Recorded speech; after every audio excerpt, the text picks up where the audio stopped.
Hi everyone, this is Rebecca Lynn Barkley, aka Boopbop1987. This is my review for today. And today's review, ladies and dudes, well, I want to let you know is that I will do my 4th movie review of the Crocodile Hunter Collision Course coming very soon, so around in the later on springtime, maybe, I guess, somewhere around in the mid-April.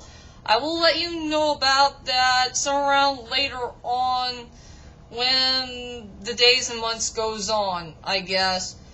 But in today's review, I decided to do something special for all of you. And this is going to be the only review I just want to do for today. And it's going to be a 2-part event. One for today and the other for tomorrow. So for today's review, I'm going to do my first and only Broadway review of Love Never Dies, and this is the only sequel that we haven't seen yet in the USA.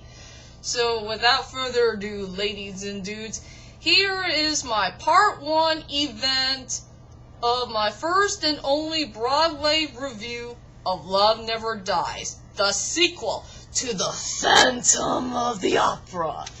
So anyway, ladies and dudes, here is the main plot of the story.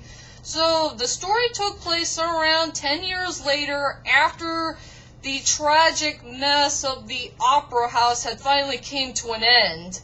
So the Phantom decided to exile himself out of Paris, France, and head on to his brand new journey in America, somewhere around in New York City. He took Madame Jury and Meg Jury with him on his new journey to an unknown place called Coney Island, to the land of the Phantasma world, I guess, where all the freaks and unknown people are going to rule over Phantasma with a full of fantasy and wonder. How cool is that? So, while the Coney Island is becoming a big giant success for the Phantom's new life, somehow in some way the Phantom is not really himself lately, because after 10 long years had passed, his heart still remains broken even to this day, and he's still thinking about his precious Christine Daae, the woman that he once knew at the opera house. He is still thinking about her, and he cannot live without her. And the only way that the Phantom could be really, really happy again if his precious Christine Daae will ever sing again. And so he'll finally get a chance to see her again somewhere around later on in the story, while Christine Daae's brand new life has already begun, becoming a normal housewife and also becoming a good mother figure to her 2 loved ones, her husband Raoul and her son Gustav. And she is looking forward to start her brand new life in America, where she's going to go to this brand new opera house where it's going to be owned by Mr. Rogers and Hammerstein. Okay, I didn't see that coming. Did you? So anyway, while Christine is waiting to start her brand new life, if she can ever get ready to do the opera house idea, and this is where the Phantom appears that night when he decided to visit her at this brand new house that they're staying in. This is where their tragic reunion is about to begin, and let's just say that their relationship had a very rocky start when they are finally gonna meet each other again, face to face, after 10 long years had passed. So, will ever the Phantom and Christine's relationship ever, the Phantom and Christine's love will ever become whole again? Or is she going to stay with Raoul for the rest of her life? Or what kind of unknown secrets that she is hiding from the Phantom from all this time after 10 long years had passed? So anyway, ladies and dudes, that'll be my guess for the whole entire plot for Love Never Dies.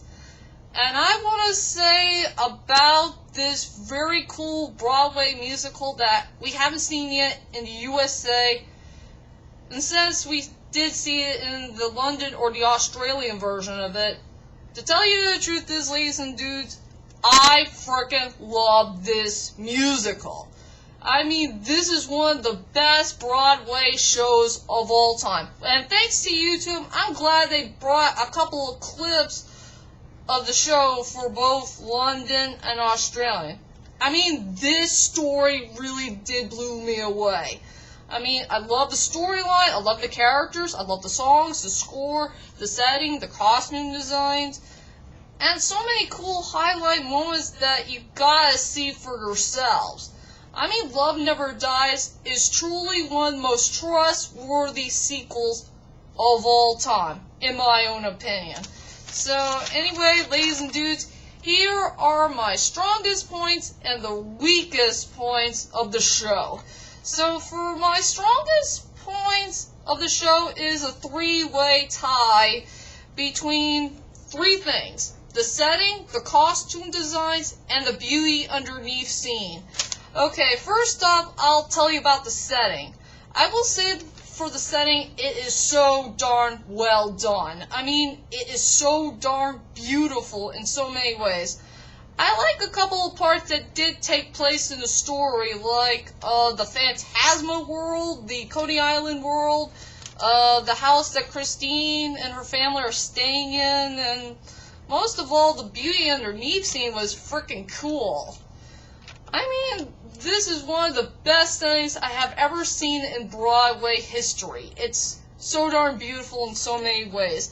And as for the costume designs, I freaking love it. I mean, it's so darn beautiful, so darn unique, and so darn rare. I really like the costume designs much better than the Phantom of the Opera's costume designs, because the problem I have with the Phantom of the Opera costume designs is there's a couple of dresses that are way too tacky in my opinion, and let's just say it's not my cup of tea.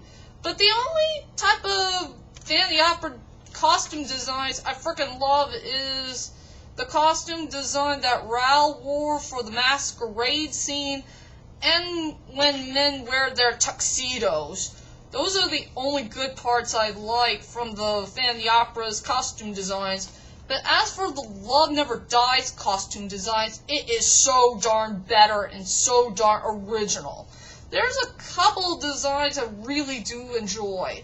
Like Christine's, she wore 4 lovely dresses. I like the red dress, the golden dress, the white dress, and that peacock dress that she wore somewhere around the near end of the story. And Madame Giry still wears her black dress, and I like the Phantom's hench people's daylight clothes, and most of all, I really love the Phantom's new clothes. You know, when he always dressed in black. It is so freaking cool. I just like when he wore 2 type of coats. One is getting close to his knee, while the other is that he is wearing a dress. I mean, the Phantom's so freaking cool with 2 types of coats. The one that's fit to his knees, or the part where he wears a dress.